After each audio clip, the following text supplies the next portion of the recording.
Os servidores do Poder Judiciário Federal vêm esclarecer à sociedade que a reivindicação da categoria é justa, constitucional, adequada à Lei de Responsabilidade Fiscal, está dentro da previsão orçamentária de 2016 e não é causa para o agravamento da crise econômica do país. Ao contrário do que o governo e a grande mídia vem divulgando, nenhum servidor receberá 78% de recomposição inflacionária, pois a tabela deste índice se refere ao início da carreira de auxiliares, artífices, serventes e outros que estão em extinção, não tendo nenhum servidor ocupando as referidas carreiras iniciais. Ardilosamente, o governo veicula mais uma das inúmeras mentiras apresentadas à sociedade quando vergonhosamente diz que o impacto da reivindicação da categoria custa um absurdo de 36 bilhões de reais. O governo faz uma engenharia contábil somando valores brutos acumulados e não pagos de 2015 até o ano de 2019, atingindo o mandato de outro presidente para chegar a esses valores astronômicos.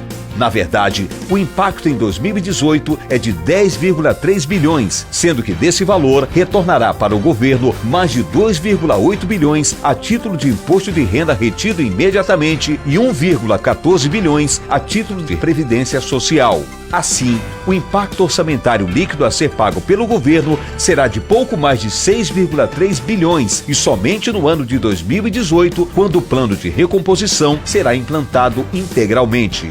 O governo já tem na programação orçamentária de 2016 o valor de 1 bilhão e 700 milhões para o Poder Judiciário, valor perfeitamente possível para pagamento da recomposição dos servidores do Judiciário Federal, que terá impacto de 1 bilhão e 629 bilhões, pois o projeto somente iniciará a implantação em julho de 2016, bastando apenas vontade política para a valorização dos servidores públicos.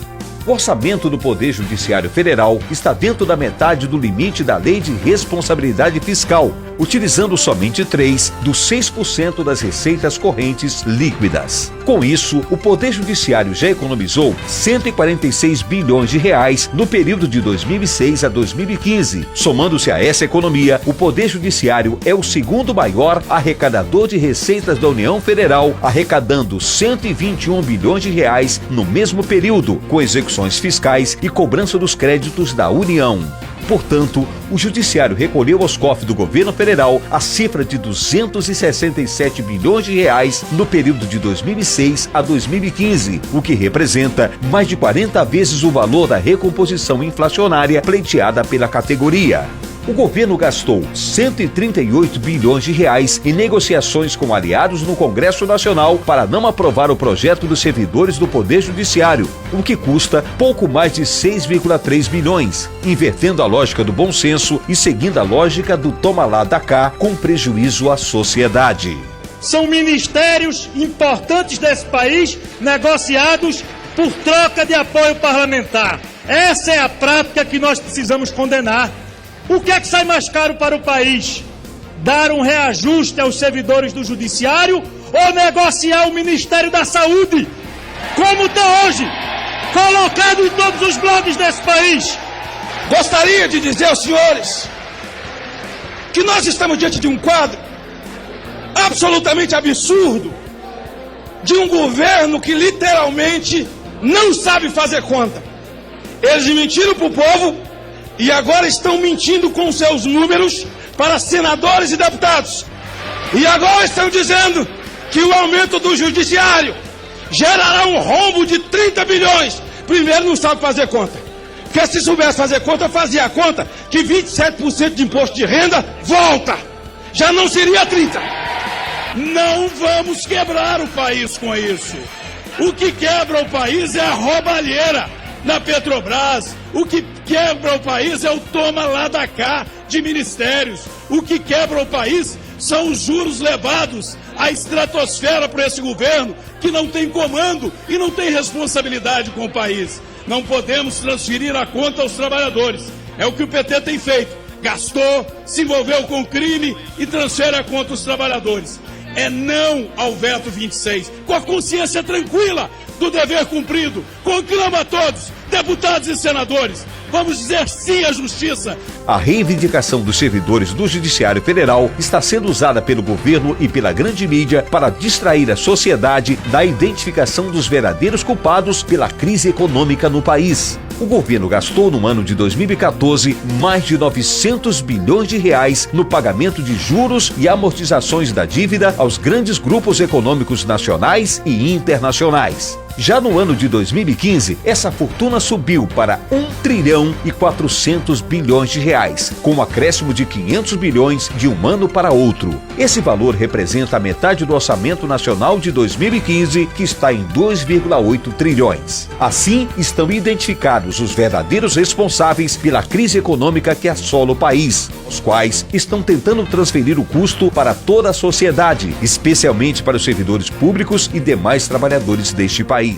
Esse é o governo que divulga medidas para aumentar a receita, quando arrecadar mais de 30 bilhões de um déficit estabelecido no orçamento desse ano, leva a conta os brasileiros. Quem paga o preço disso é a sociedade e também são os funcionários públicos, os funcionários do judiciário, que pagam a incompetência do governo dos últimos anos. Por isso que é importante, senhor presidente, que nós esperemos a decisão do Congresso Nacional e que a sociedade não pague esse pato, que os funcionários não paguem isso e que, na verdade, quem tenha que pagar pela incompetência é um processo de mudança que pretendemos fazer nesse país. Primeiro, é preciso recuperar a memória de alguns para que não prevaleça o engodo que andam tentando passar para o Brasil inteiro.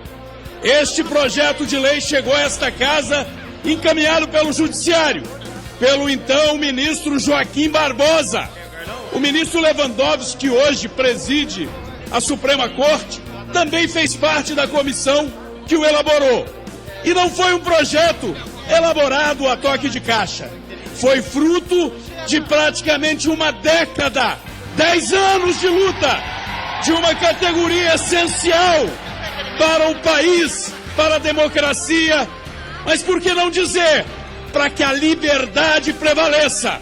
Não há que falar num país livre, numa democracia, sem uma justiça funcionando. O projeto é aprovado aqui nesta casa por unanimidade na Câmara. Vai ao Senado, aprovado por unanimidade. Por quê? Porque recompunha perdas salariais. Algo próximo de 50% de perdas, de defasagem do que a inflação foi comendo do salário de alguém que lutou para passar num concurso público. Não são os servidores os culpados de um governo que fez a gastança, que levou o país à falência.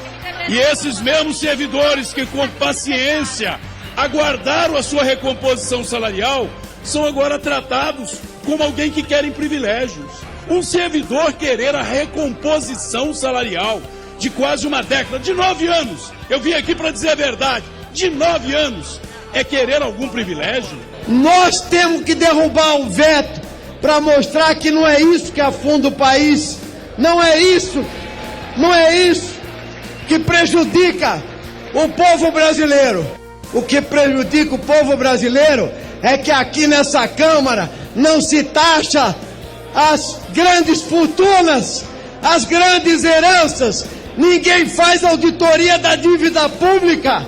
A categoria entende como justas e razoáveis as suas reivindicações. Por isso, buscou apoio junto aos parlamentares do Congresso Nacional nos meses de agosto e setembro, concentrando mais de 20 mil servidores toda semana em frente ao Senado e à Câmara, na busca de atendimento da necessária recomposição inflacionária.